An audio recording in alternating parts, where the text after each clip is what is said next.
I'd like to call the Agriculture Service Board meeting for July 9th meeting to order. The meetings are recorded and may be posted on official Wheatland County social media channels. Agriculture Service Board is conducting this meeting in person and via conference call in accordance with the Municipal Government Act, Section 199. Council chambers is open for public attendance in person while continuing to use the current telecommuting process in place. We have, I believe, some people online and a couple of people absent. I'll just do a roll call to start. Member Bigger, are you there? Member Eichert? Here, sorry, here. Here. I was told that Member Link will not be attending today. Member Clausen? Oh, very good. Member Kester? Present. Member Larson? Present. Present. Present. I'd like to propose that again, instead of doing roll call votes, we vote by exception. So I'll ask anybody who's opposed for any motions. Sorry, my microphone was off. Sorry, Scott. I was just suggesting that we vote by exception rather than doing a roll call vote each time. So I think I need to make a motion that we will vote that way. So I will do that. Is there any discussion about that? And if not, I'll call the question. Is anybody opposed? Hearing none, that is passed. So that's how we will run this meeting. So we have an agenda before us. Is there any changes or updates to that? Hearing none, the board's wishes. I'll move the agenda as presented. Thank you very much. Member Wilson, I'll call the question. Is anybody opposed? Hearing none, that is passed. Then we have the minutes, adoption of the minutes for our April 2nd meeting. Member Larson? I was present, but my name's not on there.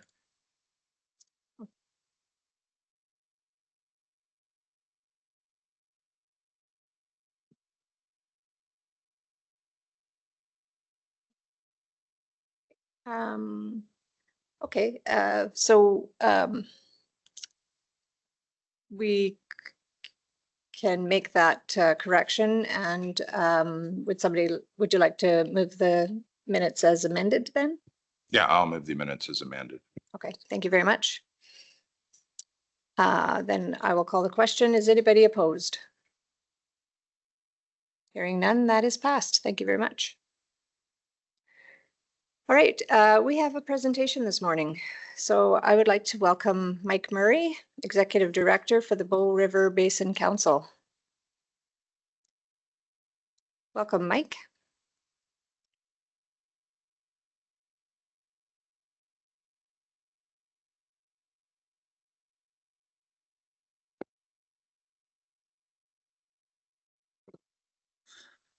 Good morning. Thanks very much for having me today. I'm Mike Murray, the Executive Director for the Bow River Basin Council, and I'm here to give a little bit of a presentation. But first, I just also want to, part of the presentation will also be to thank the folks at Wheatland for all the support over the years. It really has added up to a lot of effort, and a lot of good work has been done in partnership. So I really appreciate this chance to come and talk to you, and hopefully there'll be some questions if I don't cover it all. This will there'll be a lot of slides, but I'm going to fly through them pretty quickly because I really want to address the concerns that I'm here today to talk about. So the first thing I'll just start off with is a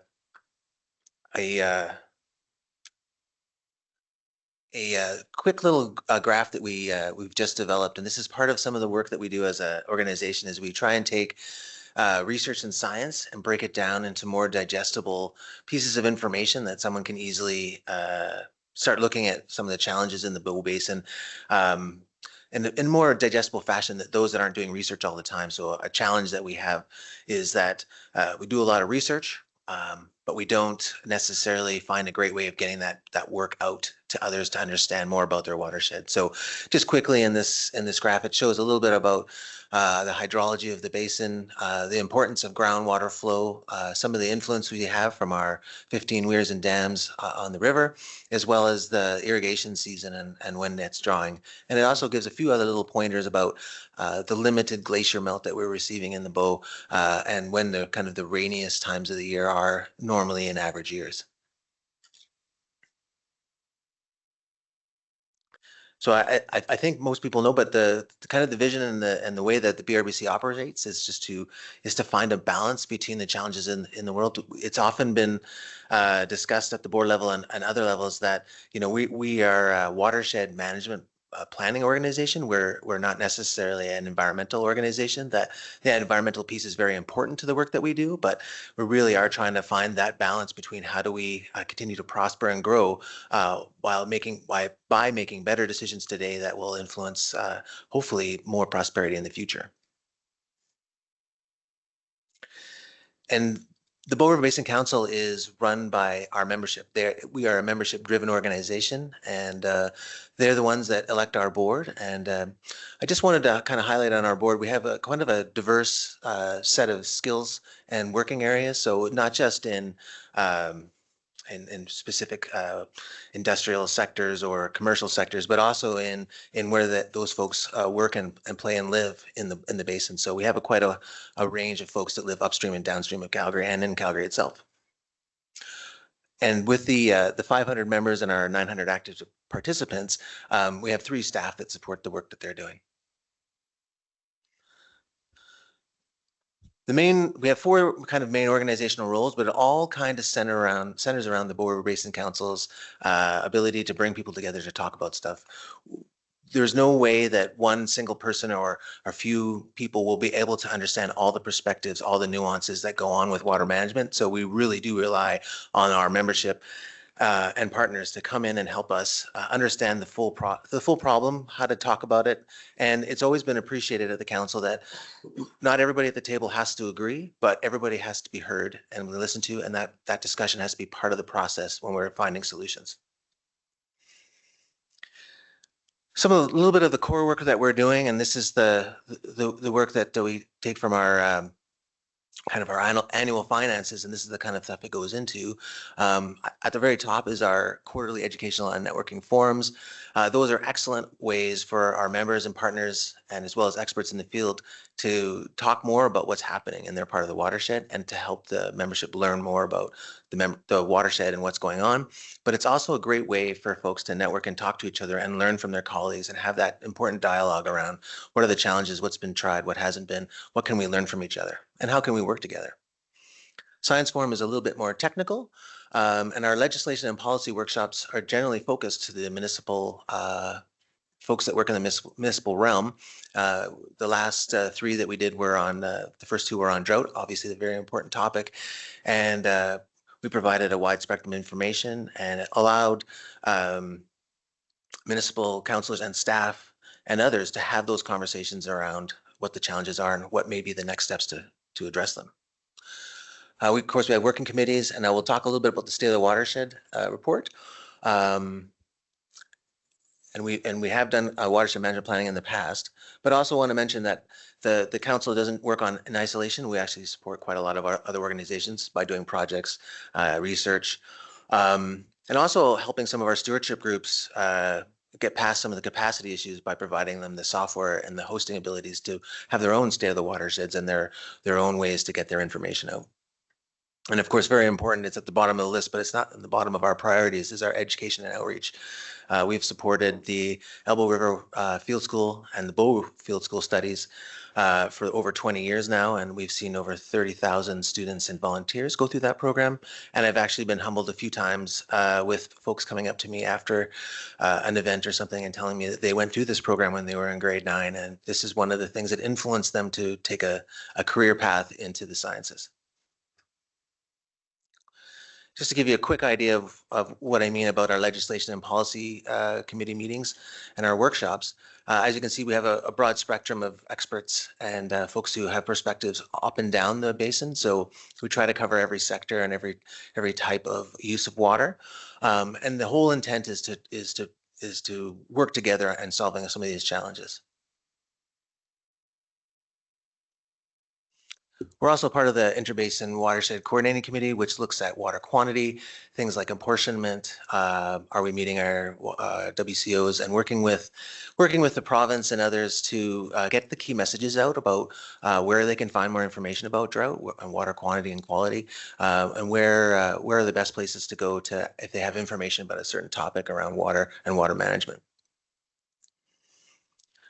This slide is just highlighting a few folks that think have given us some feedback about their appreciation of the work that we're doing. One is from the project that we did in 2018, looking at how closure of the basin has affected water management. And then the bottom right is from the Jumping Pound Watershed Partnership. And those are, I think, affirming, hopefully they give us good messages that we're doing the right thing and we're being of value to our community. At the top right is one of our members of our Legislation and Policy Committee.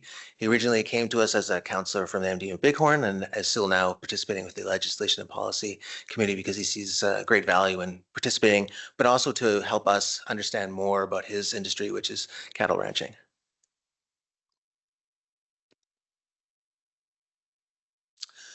Here's some of the current projects that we're doing. And these are the kind of things that we might do for 2 or 3 years, and then a new project will come up.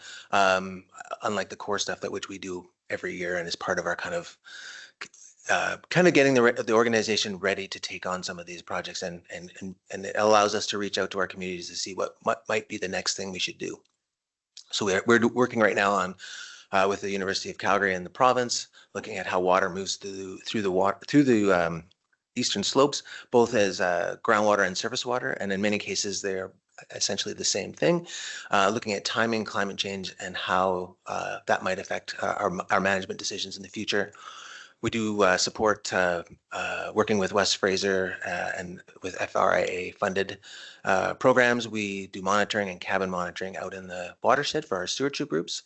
And we're starting to work more and more with our Indigenous communities. And one of the projects we're about halfway through is helping develop a water quality monitoring program with them, and as well as a summit to kind of get the community together to talk about their challenges.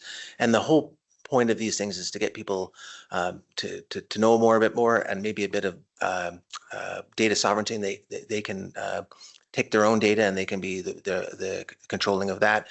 And as well, it's hopefully going to inspire youth who are the main participants in these things, are to maybe think about a career in science, and to maybe think that there is opportunities there for them. I mentioned the Beaufield School, and then a project that directly connected to Wheatland is the Bow Corridor Invasive Species Management. We work with generally staff from 5 different municipalities along the Bow Corridor, trying to find ways to better augment the limited capacity and dollars that we have to do weed control, and make sure that we're doing the best that we can with those dollars, and to not do things that are counterproductive to what another municipality or another group might be doing upstream or downstream. So that program is it's finished its 2nd year now, and we're hopeful we'll be doing another couple of years soon. We're just waiting on the funding.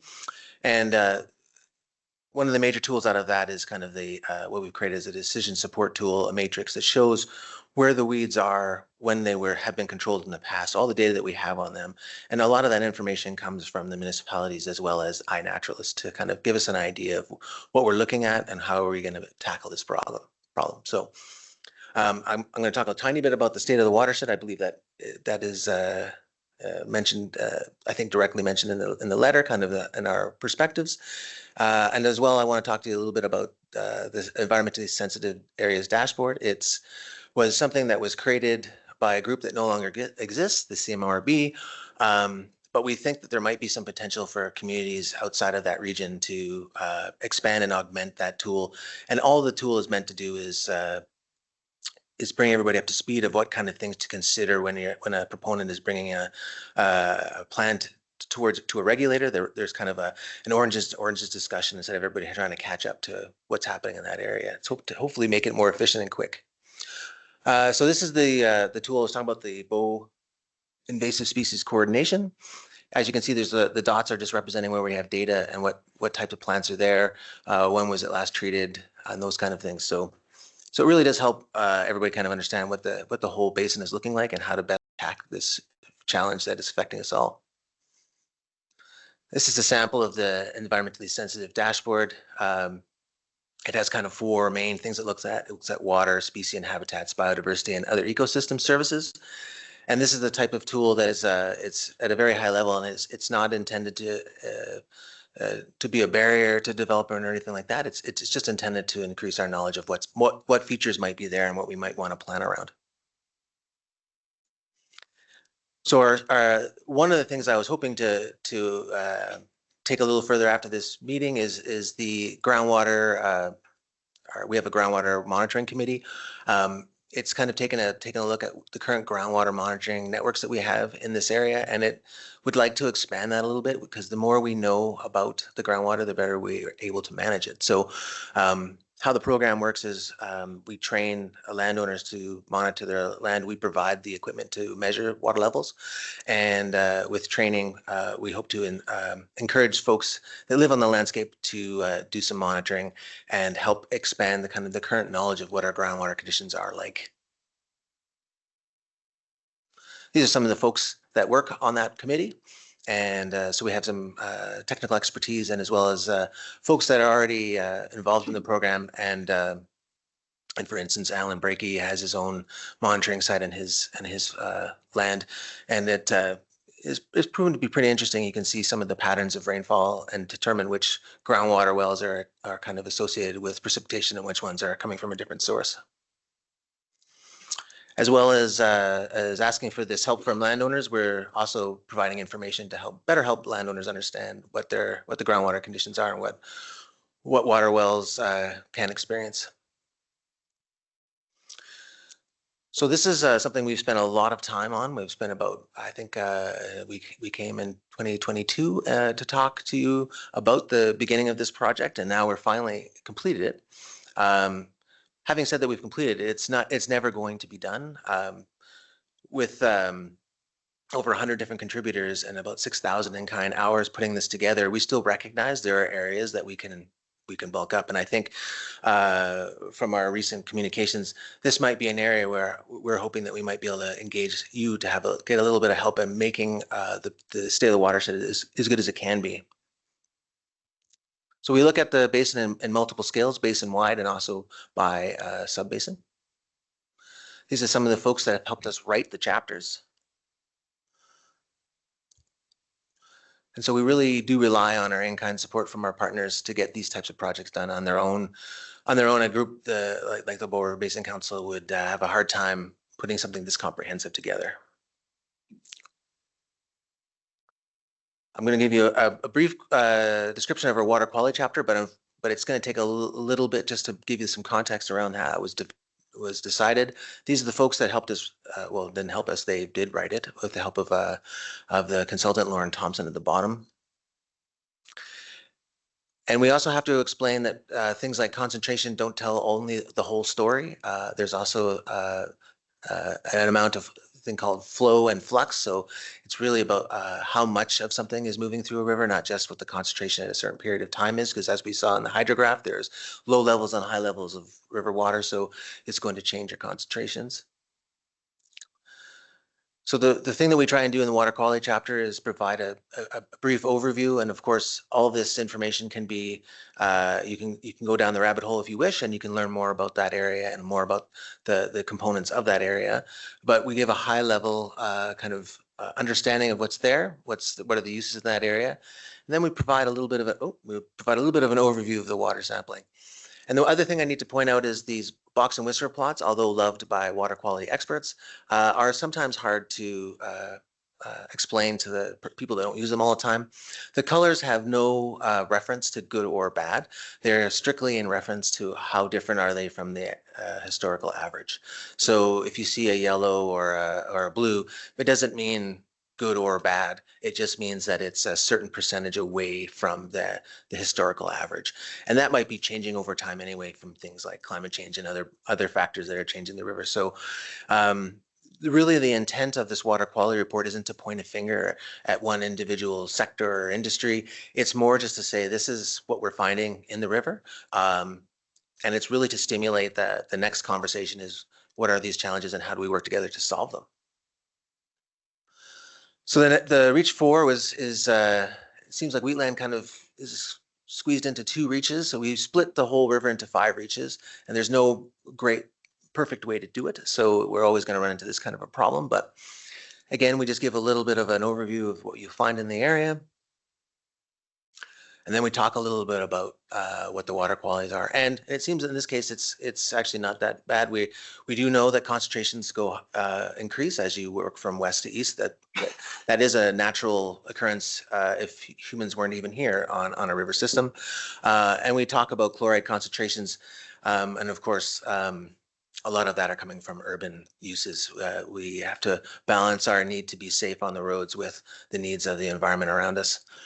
And then another thing you'll see is usually in the tributaries, you'll see that they're a little more sensitive to change and are more reactive to what's happening on the landscape than say the Bow main stem. This is also a challenge when you're talking about drought. Often the conversations are on Bow main stem water, but often the biggest effects of drought are seen in those localized tributaries where they have a much smaller system, so changes in water quantity can drastically affect what's happening in that area. So I took a few snippets from the State of the Watershed, and I guess I'm just trying to say, look at how we're trying to balance this out. Of course, we can always do better, and I hope that we can engage folks to help us with that. But we talk a little bit about the largest single nutrient contributor to the Bow is the city of Calgary, which isn't surprising. 1.6 million people live there. There is going to be an impact from that. It also goes on to talk about the agricultural sector and all the strides that are being put forward and best management practices that are tackling the issues that we know we have to deal with. So I think that's where the BRBC is trying to strike that balance. And then one of the things I've noticed as I was going through the State of the Watershed for the last week is that it is kind of easy to just take one piece of it and without a context, you may misinterpret what the data is saying. And that's where we really need the help of our members and our supporters to help us fix that and maybe try and take some of those opportunities away. Because that's the whole point of this document is to bring us together and create dialogue, not to have good guys and bad guys. We all have to work together on these challenges.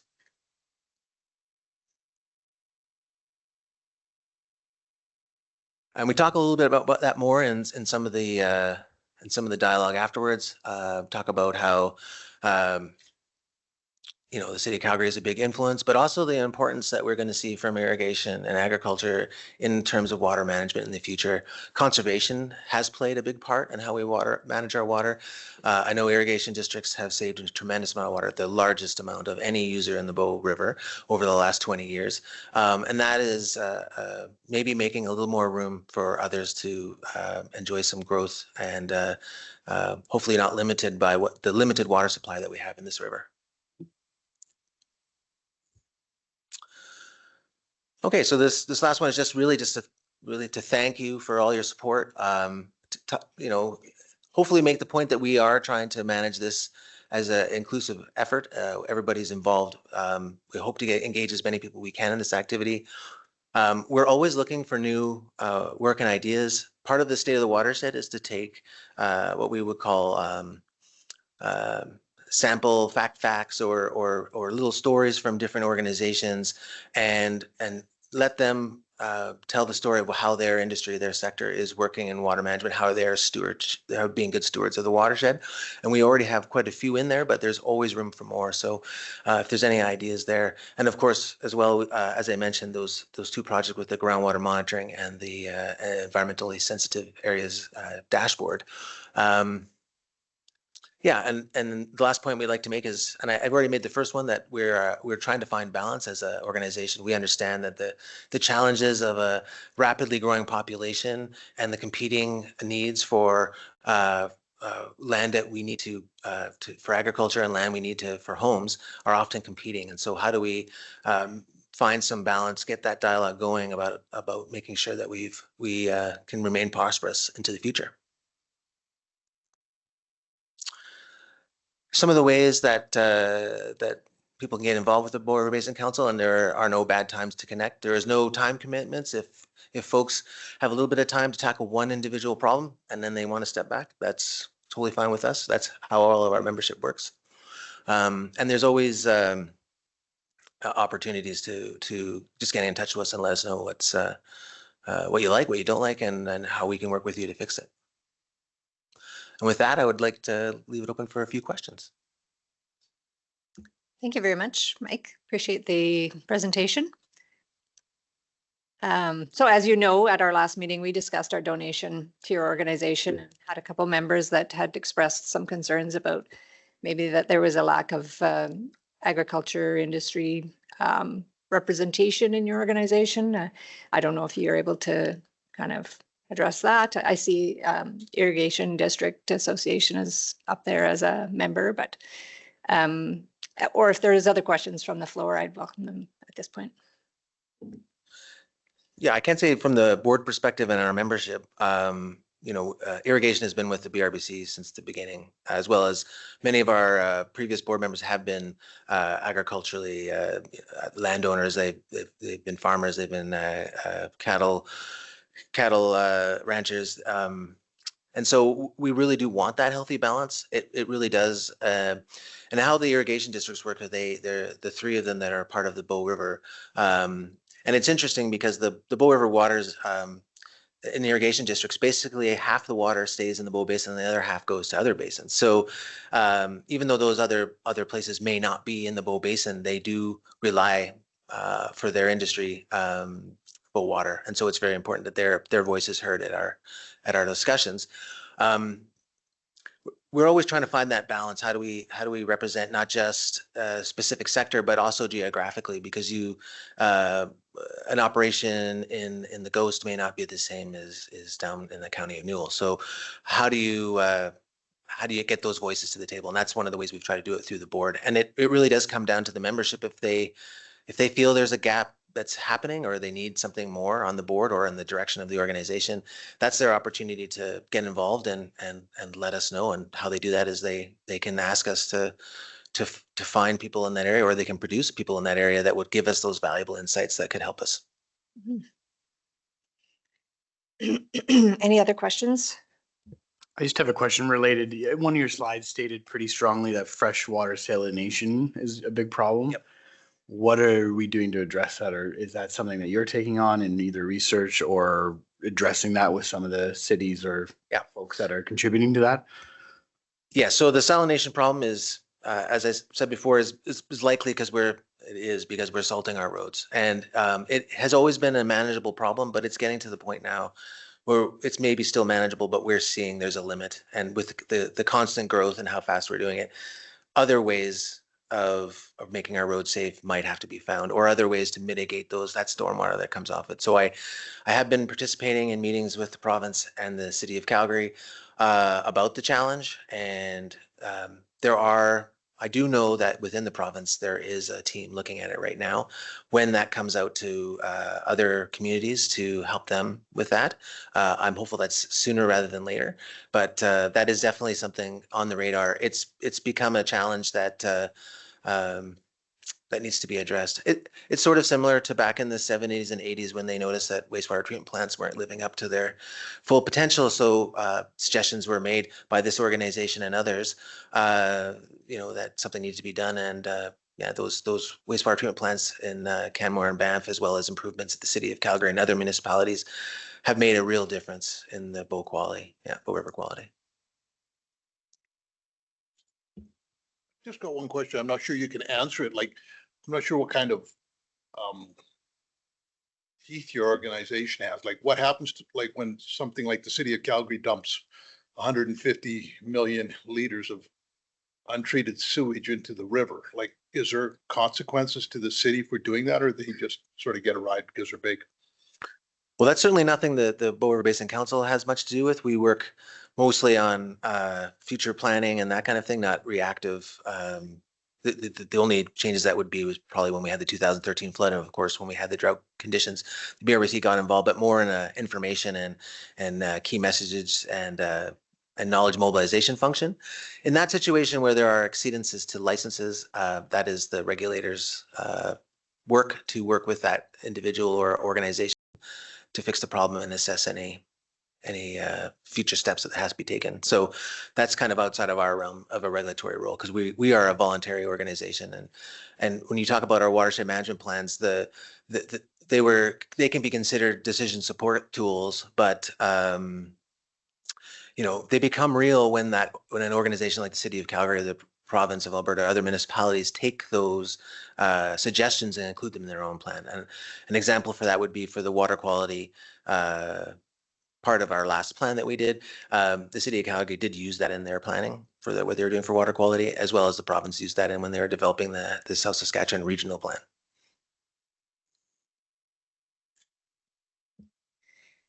So I guess I'll just say that as the Ag Service Board of Wheatland County, we are concerned about public perception, as you know, farmers and ranchers, and that our practices are harmful to the environment.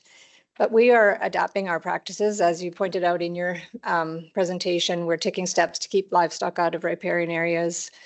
We're aware of the amounts of fertilizers, chemicals, and other pesticides that we use, and we mitigate that through variable rate applicators. And sound farming practices. Honestly, it only makes sense for us to use them wisely. And we've adapted our irrigation infrastructure to conserve as much water as possible. So it is in our best interest to protect the land and the water as much as we can too. And I noticed that in your presentation and on your website, you do talk about that everybody has an impact, I guess. There's hydroelectric generation, industrial effluents, human pressures, golf courses, wastewater discharge, all of those things contribute. So I do see that anybody using water is going to have an impact on it, basically, and that's just the way it is. So I do think it sends a worse message, though, to our ratepayers if we don't support organizations like the Bow River Basin Council. In my mind, what you're doing is measuring and reporting on water data and trying to collaborate to find solutions. So I think it would be short-sighted if we didn't maybe reverse our previous resolution and perhaps reallocate the amount of money that we normally donate. I think the information they provide helps us to understand where we're at. And I don't think that the fact that farming practices will always have an impact on the water system I don't think it's a reason for us not to support this group. So I would like to open that up for debate if this group would be interested in reversing our previous. So I guess what I'll do is I'll make a motion. Sorry, can we just approve to accept his information? Yes, yes. Would somebody like to make the motion to approve the presentation as information? So moved. Thank you, Member Greer. Member Clausen, I just want to check in that you are still with us and able to, this is where voting by exception is a little bit awkward, but just want to make sure that you're still there and able to vote. Yeah. Okay, very good. Then I will call the question on accepting the presentation for information. Anybody opposed? Hearing none, that's carried. So then go ahead, Member Castor. Demonstration site. I think that's old. It is.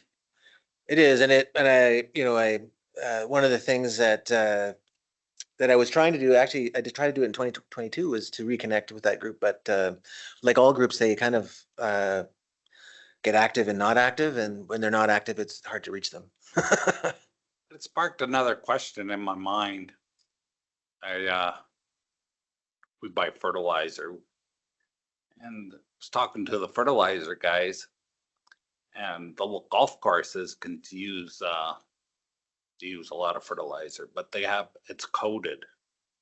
And it can last all season. So Mm. different granules will come different times within the same blend. I'm just wondering if in an event and that fertilizer hits the river, it doesn't turn into nitrogen right away. Maybe it lasts a month and it ends up in Bizano before it. Is there any study on that, or is that a concern, or because it kind of Yeah. screws up your measurements too when you're Yeah, the first thing I can say is that has been recognized by the golf industry. We actually had a presentation last Christmas by the Glencoe Golf and Country Club, and I know that they're leaders in that field, but they don't want any of that to get to the river because that's wasting their money. And I also learned that when you look at a beautifully green putting green or whatever, it may not actually be alive. They actually, to help with the aesthetics, there is a paint or a biologically that they use on golf courses. I didn't know they did that to try and limit their use. The slow release is the same problem we have with many things like phosphorus as well, is that even if the immediate source of that goes away, the signal, how long you can detect it for, goes on for a much longer period of time. And I guess a good example would be going back to those wastewater treatment plants when Canmore and Banff put those in. It took about 20 years before you could see real strong signals that the river had been directly influenced by those changes. It just takes a bit of time to measure those changes. Yeah. as long as you're looking at it, you're aware of that. Well, then I'm pretty sure folks like Troy in the back are always monitoring the water to make sure it's making their standards. And I know there's been steps in the past to make sure that irrigation water is acceptable for its use. Yeah. Thanks. Just a question on the motion, directed at the presenter. You've mentioned that there's 9 First Nations within the watershed, and a number of them border both sides of the Bow River. Are they making the same kind of donations to the organization? That's an interesting question. I would say that the way that different members can participate is different for each organization. Some will be in kind, some will be with funding. It's the blend of that we make work. It's kind of like oxygen and gas for your engine.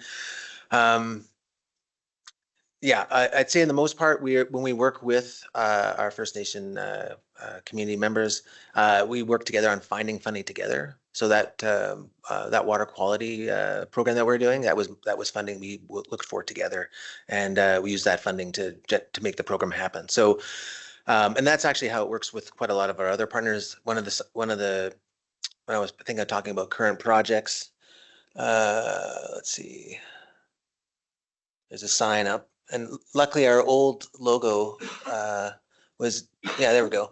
Wasn't easily fit in, so they put us in the middle, which is where we like it. But programs like this, everybody brought a bit of money, but also we all applied together for separate funding to make that project work.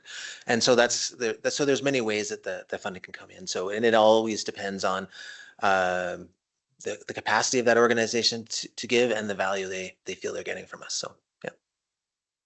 Speaking of in-kind, thank you for the comment. Speaking of in-kind, if we look at the invasive species map, there's no data regarding invasive species within the reservations. Correct. Would that be an in-kind donation to allow? Yeah, that's happening at a different place with this program in specific, working with the province. They have elected that's out of scope. So we certainly wouldn't exclude those communities from participating, but in terms of that specific project, it's just the 5 municipalities working together, and it's not anticipating, because that's the reason why that I think one of the reasons for that is that we're looking at the Bow corridor, but just the vacant crown land adjacent to the river, and so those rules change when you go into a nation. Yeah. What Can you give a couple examples of what in-kind donations look like for your guys' organization? Sure. So what a lot of organizations will do is provide staff. George works with us on the weed coordination project. But it can be anything. It could be equipment. So the province recently just donated some equipment for us to do groundwater monitoring and water quality monitoring. It can be scientific research and development. It can be, usually it's time, professionals' time. To help us with different projects. So when you looked at the water quality committee, all those folks work in water quality either as a regulator or dealing with clients and how to manage their water quality on their site. And so that's the kind of work that we get. Most of the work that the Bow River Basin Council does is kind of considered heads-on. Why we partner with so many stewardship groups is because they're the hands-on groups that take those great ideas and implement them locally on the ground. And so that we really rely on working with that partnership to get those kind of ideas all the way to the ground. Yeah. Question to staff regarding all the data that we collect as a municipality within our tributary watersheds and along the Bow River. We share majority of information with the Bow River Council. If it comes to public lands, then absolutely yes. We do not share any kind of private landowner data with anybody. And we are a complaint-based county regarding weeds. We do have one full-time ag service officer. So there's not a lot of proactive investigations and data recordings happening in a lot of areas. We just simply don't have the capacity for that. Furthering the comment more so, I don't know if anybody could answer. The WID would be in charge of monitoring pH levels and different data sets within their district, and that's the majority of the Crowfoot Creek, any spillways in. So I'm just curious if realistically they're helping us relay information within our municipality to the Bow River Basin. Well, I wouldn't be privy to WID BRBC relationships. I do know that WID has a very strong vegetation management program. We do share that kind of data from irrigation districts to provide data sets for our state of the watershed. Yeah. So the reason I'm asking all this, I think Member Chair Laprise, sorry, did hit the nail on the head when it is important for us to acknowledge and do our best to conserve watersheds and the water within the river and tributaries. But I don't think it has to do with money, but data, action. And we're achieving that already within the municipality throughout our partnerships with the WID and our own staff, and promoting our own mission when it comes to our producers and the environment. So I think we can continue to work together with the Bow River Basin Council, with staff and sharing information, but I don't know if it's necessary to be putting up public money to this organization. I believe in action rather than throwing money. So, thank you. I've got a question for the presenter. What would you say your ratio to funding looks like? So any public money or any donations made to your organization, what is that? You speak to the funding that you go after with your partners. Do you have a statistic on what your ratio to funding looks like in terms of reach? In terms of reach, no. I can say that when we report back to the province of their money, we leverage their funding 3 to 1. So, and then depending on the community, that number goes up or down depending on many factors. And although this is going to be a biased comment, but it's, even though we get a lot of in kind, we can't do the work without the funding. So it's that blend. And so it really is how the different partners get together, and some organizations do both. That's kind of how the BRBC can work. And I would be, I think it's obvious to all in the room that if you can't really do anything with either, just one or the other. It really does take that blend. Thank you. And just maybe another observation or comment towards the motion. I really do feel that the salination problem is a problem for our ratepayers, especially that we heavily use irrigation. But I'm not sure if that's best directed through this council or direct, conversation and sharing concern with the regulator and or irrigation districts.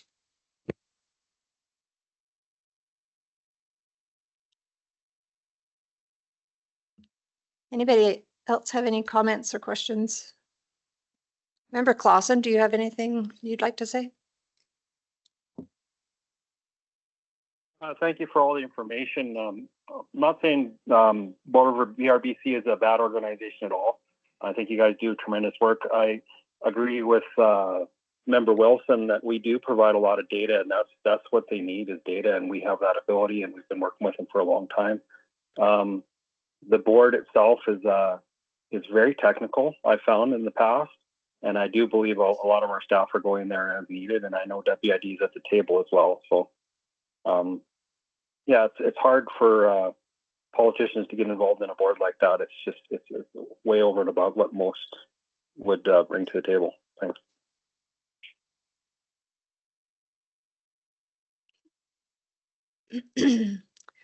Well, if there's no other discussion, I'll call the question, but I'm going to do a roll call vote this time because I think it's not going to be slam dunk. So I will call the question. I kind of made a motion. Let me just, I'll make a formal motion here. Just a second. Yes. So I'm moving that the board direct administration to donate $4,369 to the Bow River Basin Council, funded from the ASB Environment donations to organizations 2025 operational budget line item. Thank you, Shanna. So I'll call the question then. Member Eichert. I guess I should say something because I'm voting against this. And the reason is I worry about expertise when I start seeing these groundwater monitoring programs and all that kind of stuff. And I have people that with a scientific mind looking at this stuff, they're going to say, well, Eichert's taking too much water out of his well, so we're going to cut that down. And the science may or may not be there. So I think our money can be better spent closer to the ground. So I will be voting against this. Okay. Member Clausen. Unfortunately, I'm opposed. Okay. Member Kester.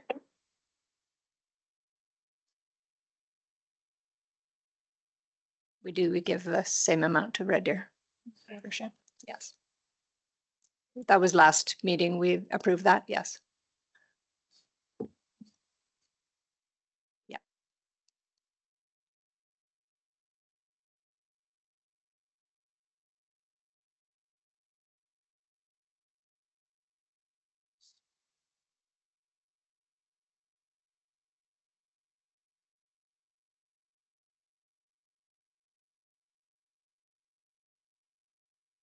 Sorry, I can't hear anything.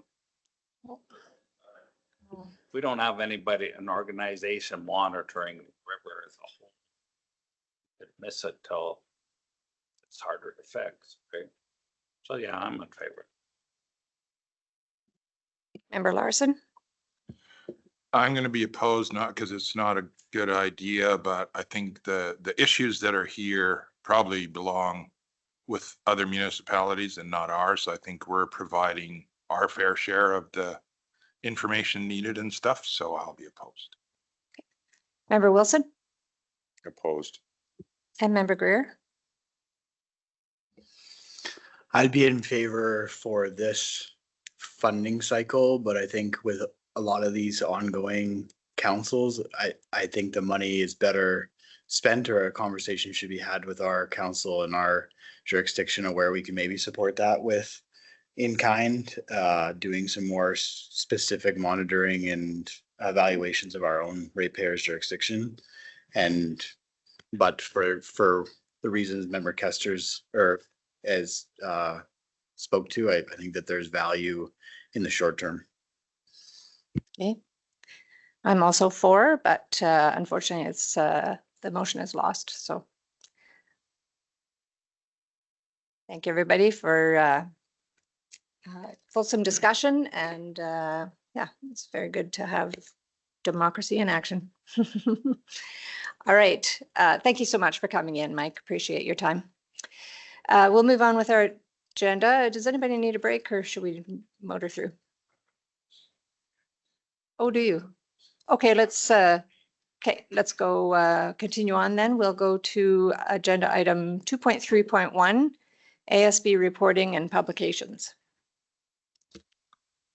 Good morning, Ag Service Boards. George here from administration. I'm just going to talk about the ASB reporting and publications. So under the Agricultural Service Board of Alberta, we are legislatively required to present an annual summary of its activities to council. However, the Act does not specify the required format or content to the summary. To ensure consistency, transparency, and alignment with council and board expectations, administration is seeking the direction to develop a formal policy governing the preparation and presentation of the Ag Service Board's annual program update.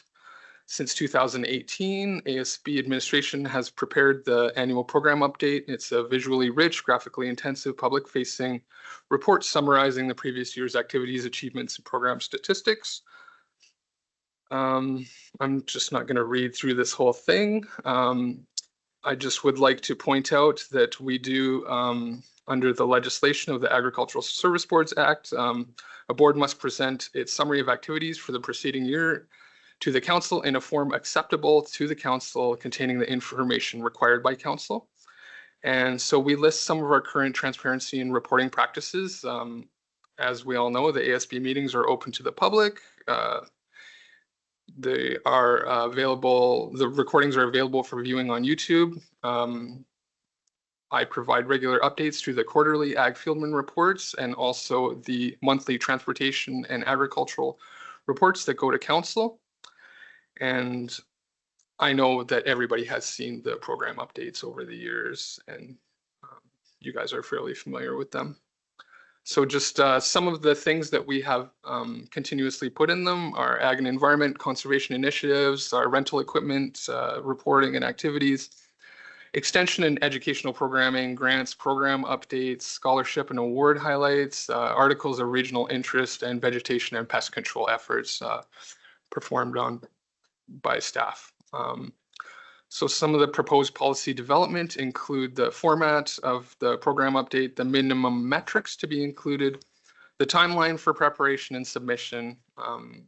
We would like to do the draft submission if the board is open to it in spring, and then the approval process as well. So the policy could include direction from the board on any additional reporting or publication requirements that the board wishes to establish on a regular basis, whether to the board, public, or other entities. And developing this policy will ensure future reports and publications prepared by administration align with the legislative obligations, council and board expectations, and best practices for public transparency. So we do have a rough draft of the program update currently completed. And so we were just kind of wanted to see where the board is at for moving forward on this potential policy. So thank you. Okay, questions for George? So I don't know if all of you are aware of the documents he's talking about in the past 3 years. These have been what they have been. They are beautiful documents. The last one was done a little more affordably, I would say. So I appreciate that. I don't think we should spend a bunch of money on this kind of document. It's meant to be for a council reporting past year's activities. It is nice to hand out at open houses and things like that, town halls if we have them. So what are other people's thoughts?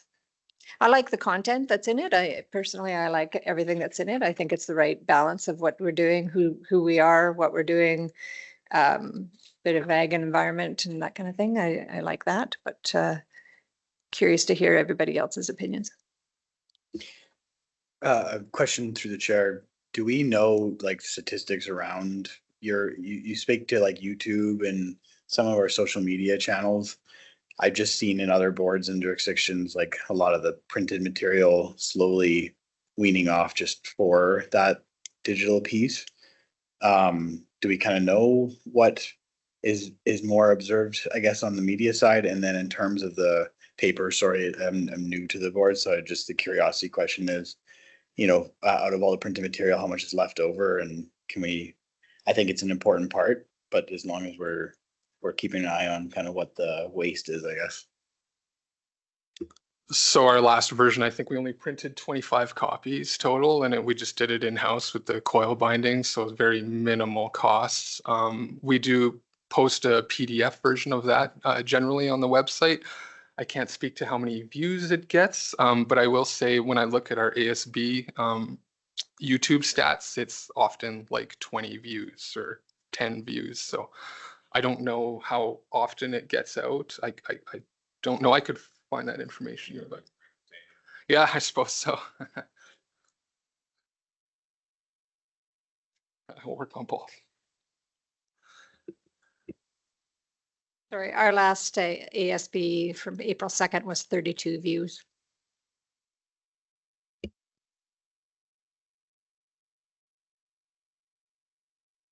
Member Castor. County connector. It goes out to everybody. And I think that's probably our most valuable or most viewed publication. I appreciate the Gophers in it and different articles. I think we have an opportunity as a county, we could utilize that more. I don't want it to get bigger or lengthier because people just have a habit of maybe not reading it, but keeping the information. I know everybody hears about Gophers, but if there's something else, just to tweak their interest, and maybe they'll search it out. I think we're doing generally a good job, but I think that county connector can use it to tweak somebody's interest, and they'll search it out too. Or thank you. That's a good comment, although the county connector is our communication with the public. And I think what we're trying to kind of get here is our ASB's reporting to council. So how do we want that to look? Do we want it to be in? So we're obligated to report on a yearly basis, is my understanding. How do we want to report to council? The fact that we did this is a way to report to council, but also have something available to the public if we are at open houses and things like that. But I mean, we don't need to do that. We don't need to have it available. We could have a presentation to council without a document. We could, yeah. However, whatever we think. Go ahead, Member Larson. So first, we're supposed to have the motion on the floor before we debate it. So I'm going to say that the board direct administration to draft an ASB publications and reporting policy outlining the board's requirements for reports from administration to the board, the ASB's annual reporting to Wheatland County Council, and other reports or publications the board wishes to have prepared, because realistically, all he's doing right now is he's going to draft a policy for us to look at. I don't think we need to debate this ad infinitum ad nauseum right now. Let's see what the policy looks like, see what it's going to cost us, and then we can make an informed decision after that. My opinion. Okay, that's a fair comment. I think administration is looking for us for some guidance, but that's okay. We can certainly do it that way. I think it's up to the counselor sitting at this table to decide how they like their information. Me and Ryan can sit here and tell you guys what you like, but I don't think anybody likes that, so. For me, cost effective is the best. Seeing out the last participation at our AGMs in the last while, there isn't a whole lot of people that are seeking out us or open houses. We could have some information available online. It's just as good. Okay, thank you, Member Clausen. All right, I guess what I'm hearing is something cost effective, and there's a motion here to have you draft a policy, so. I know, I said that. I said there's a motion on the floor. Any other questions or comments? Member Kester. You're thinking about the policy. I think it's important to know or to consider every member of council sits on the Ag Service Board. They should know already, like to make a report to council. To me, it's redundant. Seems, yeah. I won't say anymore. It's very important that we, in my opinion, that it be cost effective. The fact that we could, I still use those printed, fuel for lack of more, brochures, because it's just more effective for me than trying to go through my notes and trying to figure out, because you guys encapsulate the highlights. So if we could have something like that, if it's sort of a minimum cost of, to print off, 20 or 30, in my opinion, I find that'd be fine. Council thinks that's too extravagant, then I'm good with that too. Or if the board. Okay, thank you very much. I think we've heard from most everybody, so I will call the question on the motion on the floor. Is anybody opposed? Hearing none, that's carried. Thank you. Okay. Thank you very much. We'll move on to Carsland Shelter Belt and Eco Buffer Demonstration Project. Good morning, Ag Service Board again. George here from administration. Just going to speak to an amendment to the Shelter Belt project in Carsland. So the Carsland Shelter Belt and Eco Buffer Demonstration Site has encountered some operational challenges related to irrigation and future planting. Several approvals were required to advance the project, including Alberta Transportation, some pipeline agreements, and with Fortis as well. Initially, 3 areas on the site were identified for demonstration planting, 2 west of the lagoon near the fire hall, and 1 rectangular area north of the lagoon and south of the Highway 24 in Figure 1. Following a detailed site assessment, 2 areas west of the lagoon are deemed unsuitable due to the significant presence of pipelines, power lines, and other infrastructure, as well as the potential for current and future conflicts with county operations around the infrastructure. However, while the proposed north area also contains decommissioned pipelines and a utility easement, it remains suitable for the demonstration planting. All necessary approvals and signed agreements have been obtained from the respective organizations, are pending final county signature based on the board's direction regarding this report. So some of those challenges include the higher irrigation costs. Connecting to the proposed planting site to the adjacent fire hall's municipal water supply was quoted at over $50,000. And excluding the irrigation infrastructure such as the piping and sprinkler heads, estimated at another $8,000. Using treated wastewater from the lagoon was considered, but it's not significantly less costly, and it presents additional challenges, including pipe length, operational concerns regarding low pressure, nutrient loading, environment approvals, and potential interference with county operations as well, because that final lagoon is located on the very south and this potential site is on the very north. So to proceed with the 3-acre area planting on 24 using drought tolerant species without irrigation, this approach would significantly reduce the infrastructure and operational costs and provide data on species hardiness and survivability under dryland conditions. It's worth noting a precedent for this approach exists at the Severn Reservoir site, where trees planted without irrigation have shown acceptable survival rates, requiring only occasional supplemental watering during extreme weather events. There's nothing we can do to stop people from chopping the trees down at Severn. I don't think we would encounter that problem in Carsland.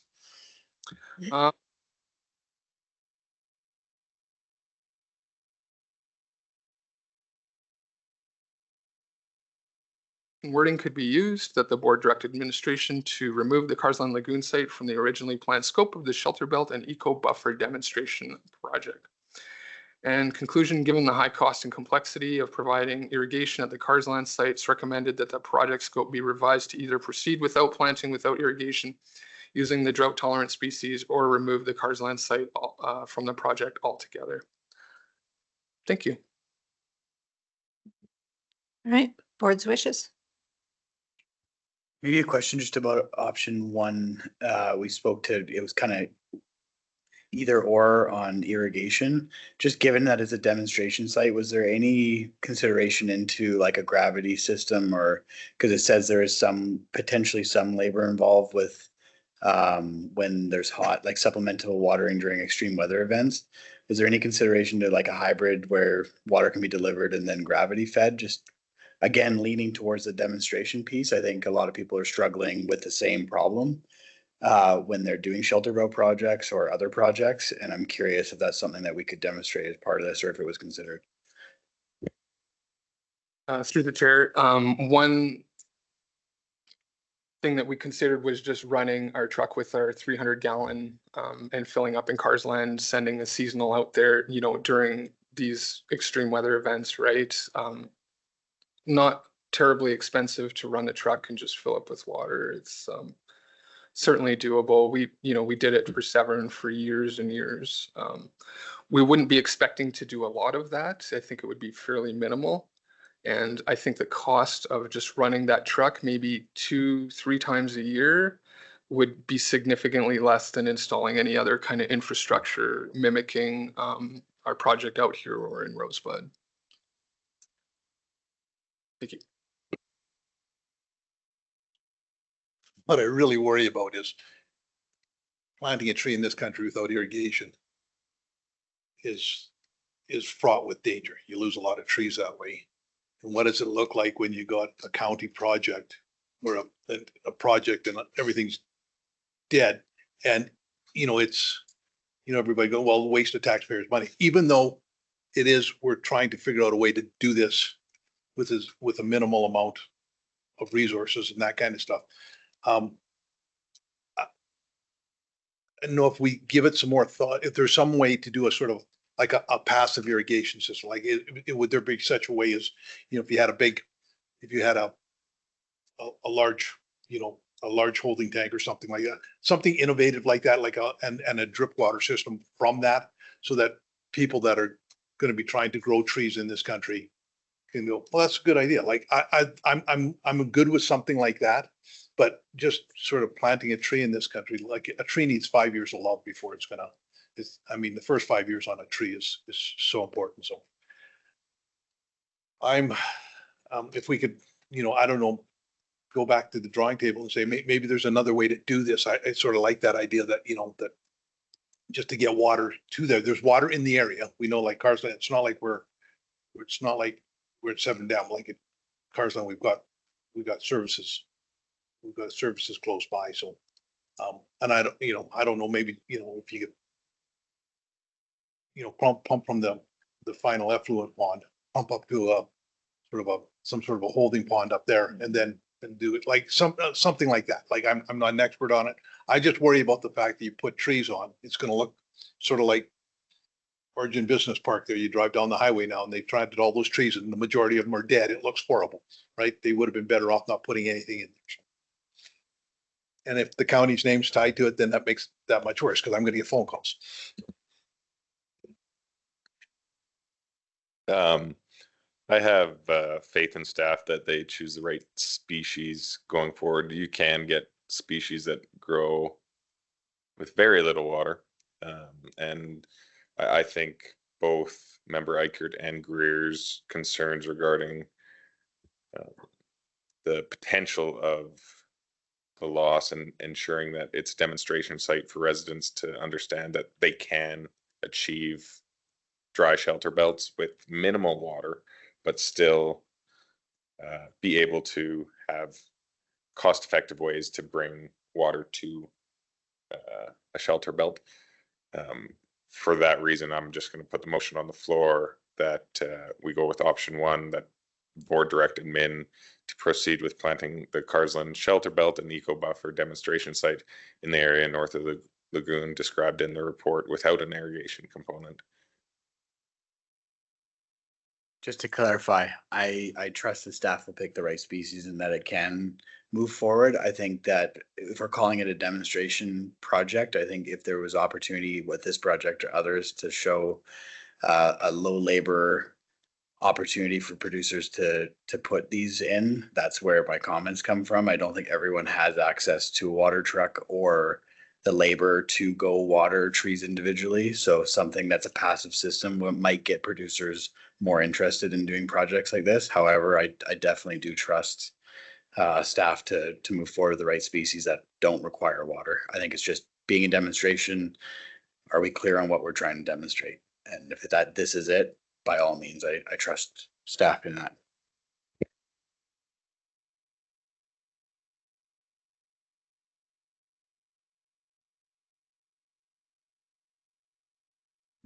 Any other, okay, Member Kester. There's a lot of shelter belts in the county, a lot of trees in the county that don't have irrigation.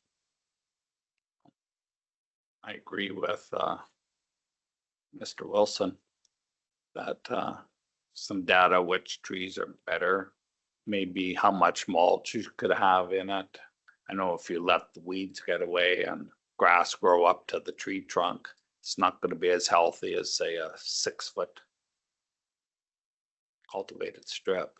So having data like that available, I think, would be good. And in the future, if you get a bunch of dead trees and council don't like it, you can still always irrigate it then or tear it out. But I think it's valuable information for this area. I know you can read the book and says zone 2, this so much moisture, but every year is different. And I think for this area, it's good to have. It never hurts to plant a tree. Okay, any others? Member Clausen, did you have any comments? Yes, thank you. I like the discussion and it being a demonstration site. I'm wondering if we could do a little bit of both, have like an on-site tank showing where you can water, drip, little simple system, and then some that you don't irrigate at all. Just so people, if it's a demonstration site, that's what we should be doing. Also, there's tree bags that go around the caliper of the tree that you have to fill up like once every 2 weeks. I've seen them a lot in landscaping. So you're not out there every day and it slowly weeps out into the, in fact, I have some in my shop right now. They weep out into the area of the root or the tree, and it's just less labor intensive. There's all kinds of stuff. Putting totes up on a lift or something to have a drip irrigate, fill the totes up once every 2 weeks or something. There's simpler ways to do things. Let's think like somebody that has no money and figure it out and, use some simple tools, and you might be able to come up with a really good demonstration plot. The other thing I want to say is that calling it a shelter belt program. I've in the last 15 years seen miles and miles and miles of shelter belts ripped out because of new modern farming practices. Is that the appropriate name? And I know it's probably late in the game for this, but I don't see a whole lot of fields with shelter belts in them anymore. In fact, I can probably take you around and show you a whole bunch that used to have them, and they're in a pile burning now. So just a thought. Yeah, I think shelter belts aren't necessarily planted in fields as much as they were at one time, but around farm sites, I think they're still really pretty valuable. I think people appreciate them. Every time the north wind is howling down the highway, I'm so grateful for my shelter belt, that's for sure. But Member Wilson, did you have something to add? Yeah, just jumping on Member Clausen's comments. Yeah, you definitely don't see them anymore. But I think you've also seen a reduction in open ditch and irrigation for shelter belts over the past 40 years. And I think with the more extreme fluctuations in weather, any chance for a producer like myself to catch snow, I'm going to be looking at it. We have pivot corners that aren't worth seeding because you can't get enough moisture to germinate just about anything but grass there. And if you had shelter belts that you could grow in minimal water, and if we can demonstrate that on this site, you might have producers putting those sort of shelter belts into certain areas in order to catch more snow or create a bit more ecological benefit. So I fully agree that there's hardly any more around, and it's sad to see, but I think we have a blank page to start again and make sure that it fits within, as Member Klassen said, our new equipment that's massive. So Would you be opposed Member to Cl- amending along the lines of what Member Clausen said to a simple, low cost, small portion of this project to show both? yeah, the friendly amendment by all means. So we might want to amend to say with a simple or how do you want to say it? With a simple irrigation and a portion with no irrigation? Or how do you? Go ahead, George, take her away. Something like split the irrigation as the budget allows on this particular site for what's allowed, and Sure. Yeah.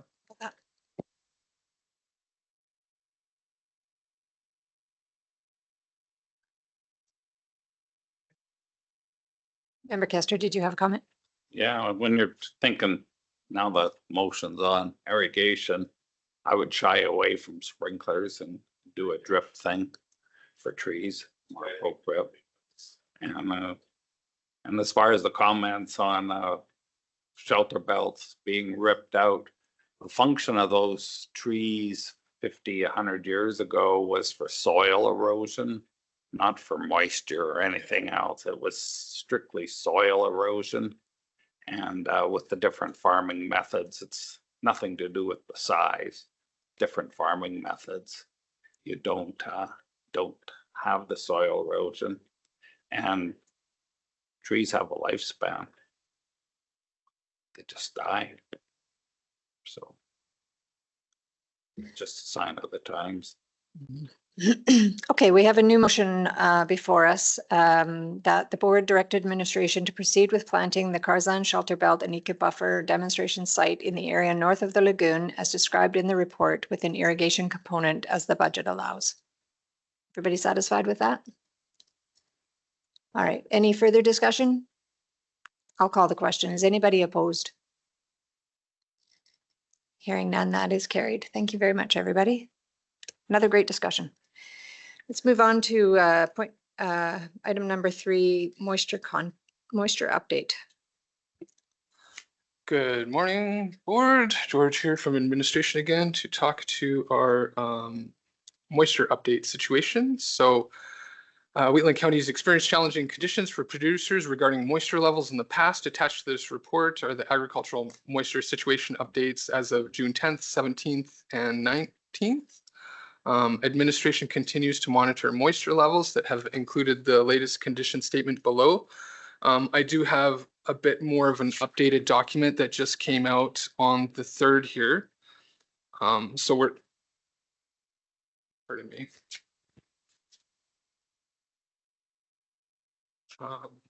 June 30th.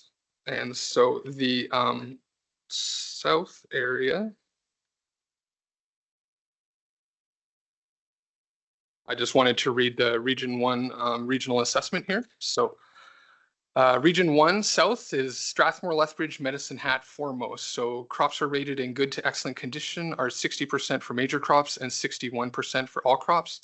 Spring cereals are mainly at the heading stage, while canola and dry peas are mostly flowering. First cut hay progress is reported at 29% for dryland and 52% for irrigated. Soil surface, subsurface, moisture levels as a 22% poor, 50% fair, 27% good, and 1% is excellent.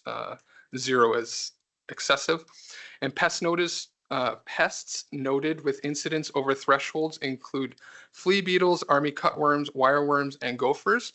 And I would just like to make a note, Pincher Creek did declare an ag disaster as of June 10th before the big rain event regarding more like groundwater issues. And then I read in eastern Saskatchewan, they had declared a drought in Maple Creek area as well recently, like a week ago, I think. So, I mean, we look outside and it looks pretty good compared to a few other years. So we just wanted to give you as much information as possible. Thank you. Thank you, George. Any comments on the presentation? No, I think it shows exactly what we have all experienced, that up until June 20th, things weren't looking that great. They weren't as terrible as some years, but thank goodness for that rain, and always praying for more. I'll move we accept the condition statement to the crop condition statements and the agriculture moisture situation update as information. Thank you, Member Wilson. Any other comments or discussion? I'll call the question. Is anybody opposed? Hearing none, that is carried. Thank you. Let's take a 5-minute break, actually. We'll recess for 5 minutes until, well, let's recess until 10:30. Thanks, everyone. 10:30, so I'll call this meeting back to order. We are on agenda item 3.1, the chair's report. So my report is on the agenda package, and the only thing I think I want to just talk about a little bit here is the whole ongoing gopher situation and how all of a sudden our provincial government is taking notice. MLA Scow went down to Cardston and witnessed the extent of the damage and reported back to Minister Sigurdsson and Premier Smith, and all of a sudden they're doing quite a bit to try and forge a path forward, I guess. And so the first thing they had asked for was that we get as many letters as we could to the fieldmen in Cardston so that they could ask some kind of do a letter campaign and have it go up to the province. So I sent out requests to as many people as I could think of. I don't know how many people responded, so I don't know how that went, but that was done. And then the next thing I noticed that on Facebook, MLA Scow has then put a petition to the federal government to reinstate 2% strychnine. So I again sent an email out to everybody I could think of with a link to that petition. But to be honest, I'm disappointed in the uptake of it. When I signed my petition 2 weeks ago, or whenever I saw it, I think it was 240 people maybe had signed it. And today, I think it's at 262. So it's not getting the 1,000 kind of person response that I was hoping for or expected. So that's disappointing. And then in the meantime, we also received an email from MP John Barlow from Foothills, and he has asked for municipalities or ASBs to submit data that we don't collect as an ASB or a municipality about the amount of gopher-related damage is out there. And so he's asking for the extent of damage, which would just be estimates or maybe documented evidence, so pictures of gopher-related damage. Yield and economic impact, current mitigation strategies, and an outlook for 2025 and beyond. I don't know how us as a board are able to respond to this. I mean, as an individual, I could do that, but I'm looking for the board's some direction, I guess, if there's anything we could ask our administration to do. I honestly, I'm stymied by this request that it comes through municipalities and ASBs. For me, I think his best bet would be to go to AFSC. I understand they've had unprecedented reports of gopher damage and claims. And I think they've had an opportunity to reseed early in the season. So I think they would have some data, but anyways, I will, I guess, move my report as presented first, and then maybe we can just have a discussion about what the board thinks how we could possibly respond to this. So, so for my report, I'll move it as presented. Any discussion?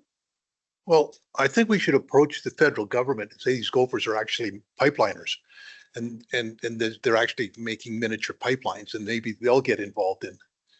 But I understand, like, this has been an ongoing. Sorry, Tom, can we talk about that after we? No, We're gonna move my report, and then we'll come back to the gopher question. So, yeah. Thank you for your passion. I will call the question. Is anybody opposed? Hearing none, that is carried.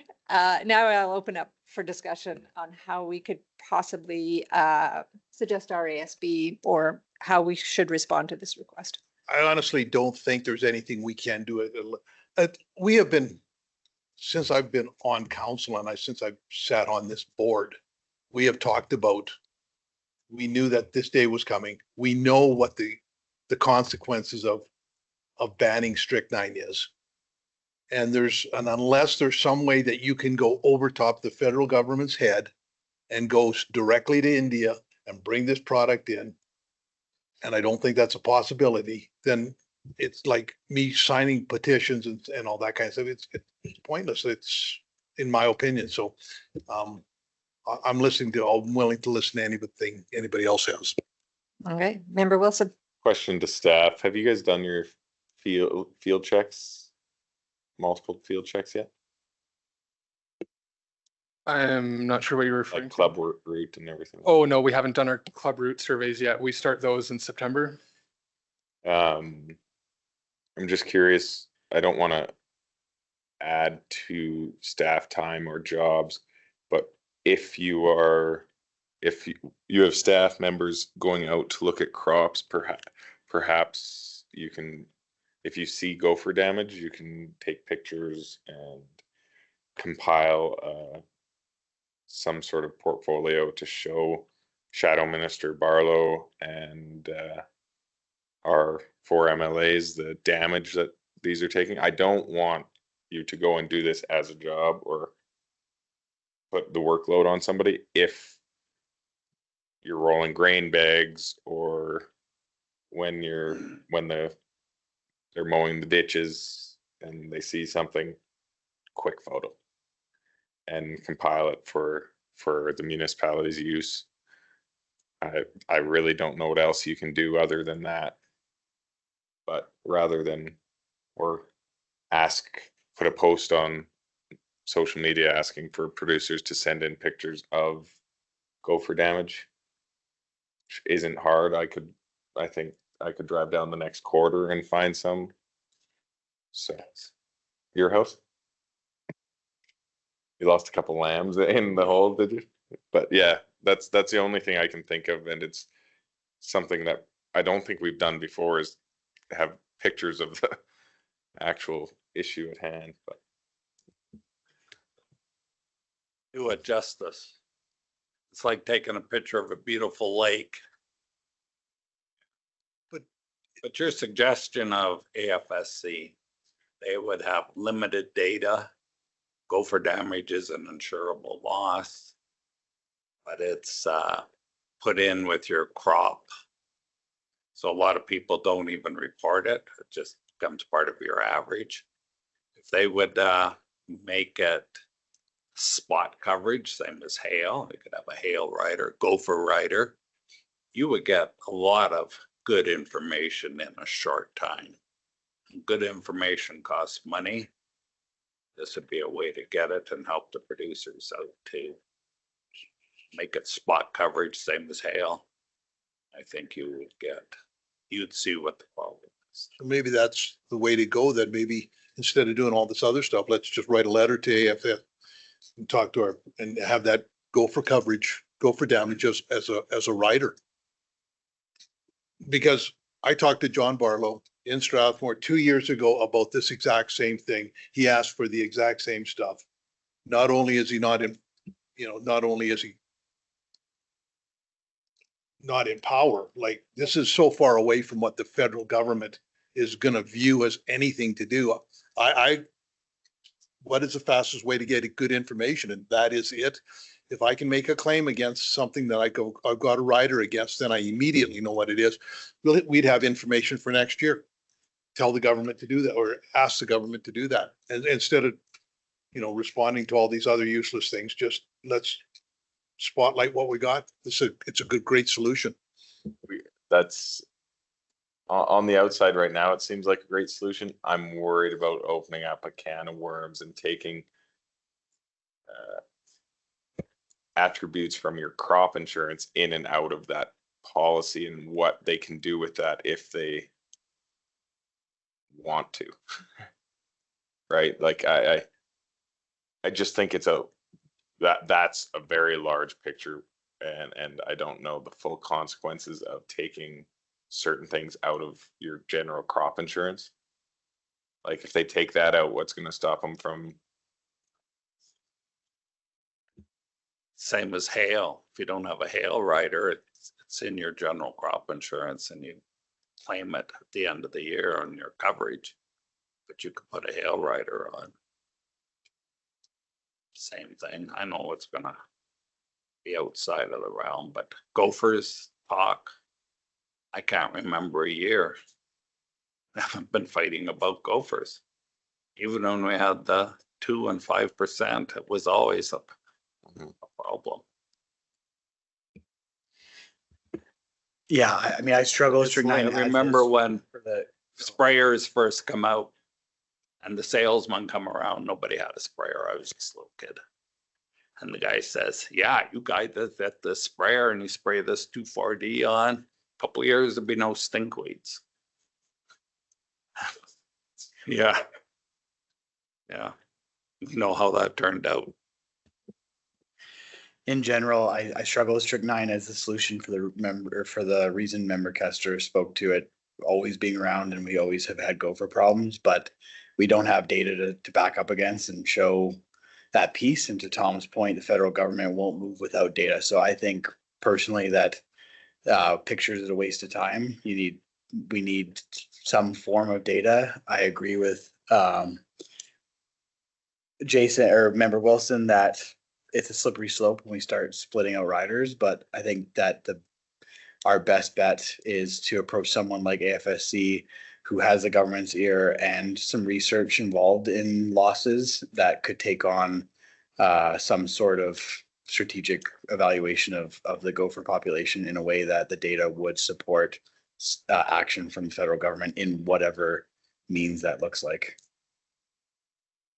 So maybe that's what we want to propose, is that administration write a letter to AFSC asking, or would it be them, or would it be who controls AFSC? Is it, I mean, it's provincial. Would it be, why don't?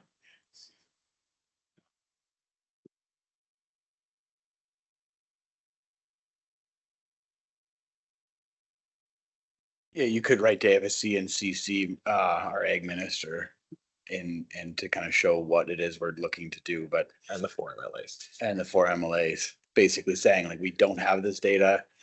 The data that we can provide isn't scientifically sound to get any action. So we're wasting team members' time. But this is something we feel, given that AFSC is a center point for insurance and losses, they could take on and help support producers with.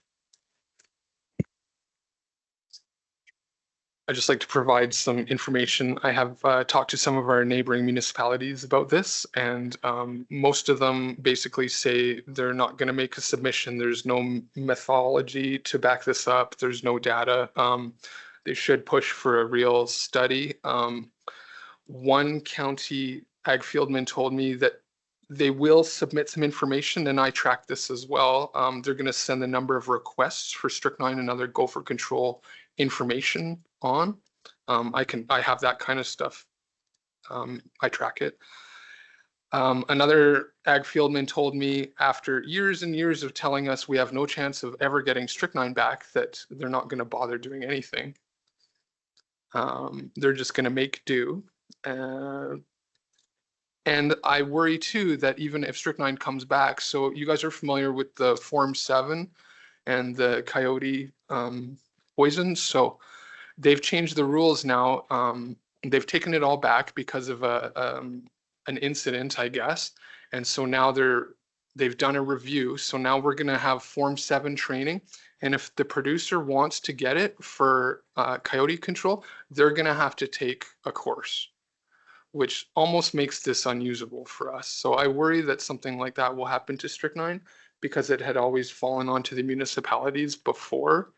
I hear stories from previous managers mixing strychnine in concrete vats, right? And just I worry about the downloading of the government. Obviously, we want strychnine and we'll do whatever we can, but I worry about how, if they approve it, how it would come back to us. Thank you. It's better than nothing. I'll take a course. I think a lot of people would, and yeah. I mean, we have to take, courses for lots of things to, yeah. Anyways. Do you want to reread the motion you said? Sorry. Do you want to reread the motion you proposed? Did I? Well, okay. I'll make a motion that our administration send a letter to the head of AFSC, CCing Minister Sigurdsson and our 4 area MLAs. And maybe MP Barlow, asking them to begin compiling data regarding gopher damage claims. Yeah. Well, a friendly amendment, just something George said hit me, is the methodology. So somehow, in addition to compiling it, is actually establishing the methodology. What is it like? How are we to measure this? How are we to compile this in a way that is going to influence government decisions moving forward? I don't know how to word that, but I think that's the important piece missing with a lot of these things. Yeah, sorry. Thank you.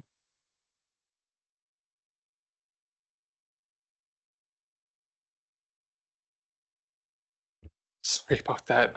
So one of the things you could do is compile the data from AFSC and an acreage per quarter or something, and then we could extrapolate that throughout the whole cropland of Wheatland County.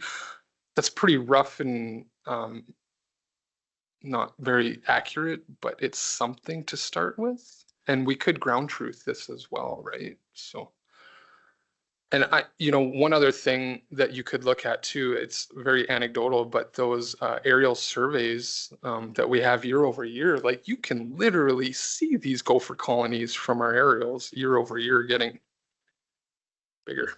So.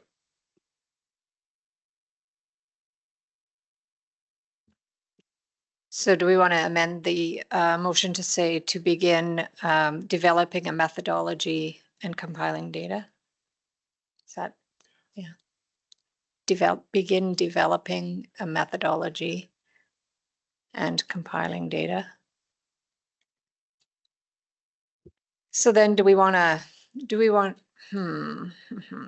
send a separate letter to, sorry, maybe we'll vote on this one to start and then I'll, so the motion is that the board direct administration to send a letter to the head of AFSC, CCing Minister Sigurdsson, our MLAs and MP Barlow, asking them to begin developing a methodology and compiling data regarding gopher damage claims. Is there any other further questions on this motion? Oh, sorry, go ahead. Sorry, do we need to have claims? I mean, at the end of the day, if we are ground truthing and or using AI satellite imaging, whatever the case may be, it doesn't need to be specific to claims, I don't think. Yeah, so could we remove claims specifically? Or you think that that needs to be? I think it has. Okay. I think the more information, the better, and ensuring that there's claims that we ask for claims from AFSC shows the widespread damage provincially, not just municipally. And that it's not just being overlooked by producers. They want compensation for those, for the damage.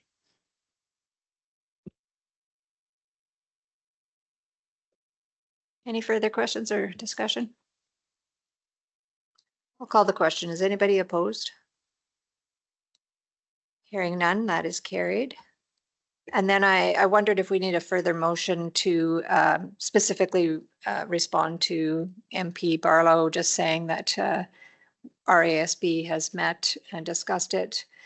We don't feel like we have a scientifically, you don't need to, yeah, scientifically valid way of reporting gopher damage at this time. We recommend they reach out to AFSC and utilize satellite imagery.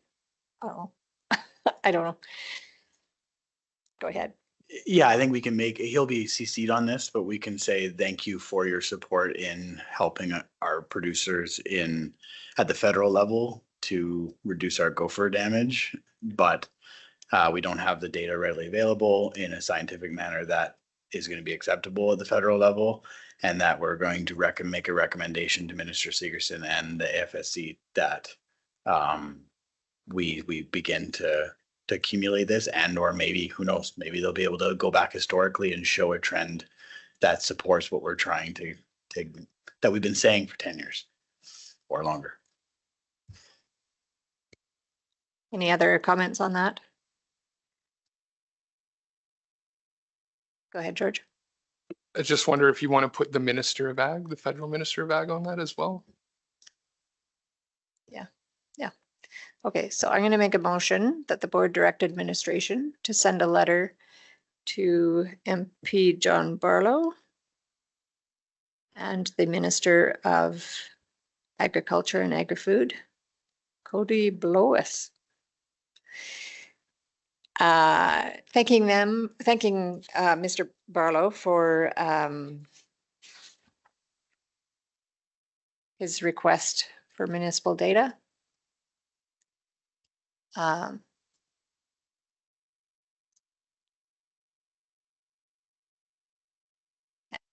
what should we say?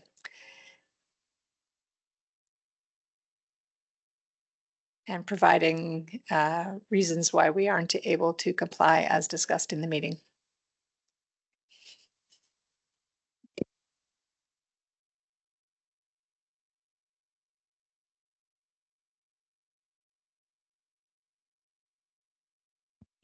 Just being facetious here. But we could get our MPs do the treat gophers same thing as they do for carbon. We're going to be carbon neutral in 2050. We can have them make a motion. We'll be gopher free on CARB 2050.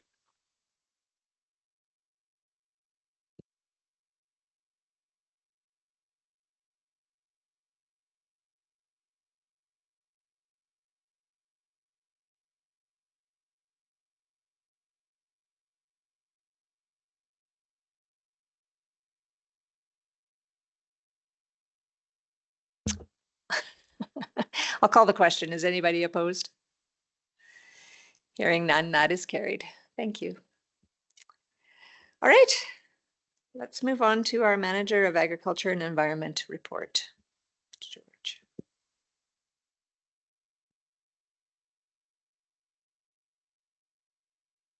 Me.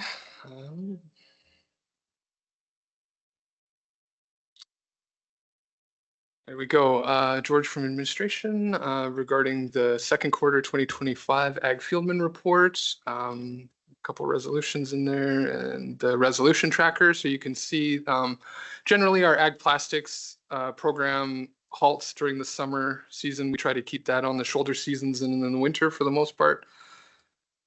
Sarah's been especially busy with environmental farm plans. There's been some deadlines for some producers coming up. We will be attending Alice this afternoon, and the mowers are actively working through their programming schedule. Ground squirrel control was ongoing. We have pulled all the bait stations out. They're just not feeding out of them at this point in time. The grass is too green. We've done the first round of spraying on Wheatland County infrastructure, and seeding is ongoing and will be completed as able. We will probably do a couple little seeding jobs in the meantime and then keep the rest of it for the fall. You can see the greater beets rotation in there. If, the Rosebud Shelter Belt and Eco Buffer demonstration project has had their irrigation installed. Seed plants, seed inspections are ongoing, and we are working with the province doing the Bertha armyworm traps, crop conditions, and drought impact assessments. For those of you who were not at the June 18th ASB Summer Tour Committee updates, there's been a few things going in there. So Russ is hard at work on all that stuff, and we got our letters ready to go now. And we have our photo session scheduled at noon today for the awards, and then a farm succession planning event will be planned for late 25. And the resolution tracker is attached. I am available for any questions. Thank you. Thank you, George. Any questions or council or board's wishes? There's two proposed motions. If anybody wants to. I'll make the motion that the board accept as information the agricultural fieldman's report for the second quarter of 2025. Thank you, Member Greer. Any discussion? I'll call the question. Is anybody opposed? Hearing none, that is carried. I'll move that the board accept the updated ASB resolution tracker as information. Thank you, Member Eichert. Any discussion? Hearing none, I'll call the question. Anybody opposed? Hearing none, that is carried. Last item on our agenda is ASB correspondence. It's quite a lengthy list of things. Board's wishes? Move to accept as information. Thank you, Member Wilson. Any discussion? Municipal Wetland Guide was really cool, actually. I like that. Yeah, very interesting. Anything else? I'll call the question. Is anybody opposed? Hearing none, that is carried. That brings us to the end of our agenda. Thanks, everyone. This meeting's adjourned.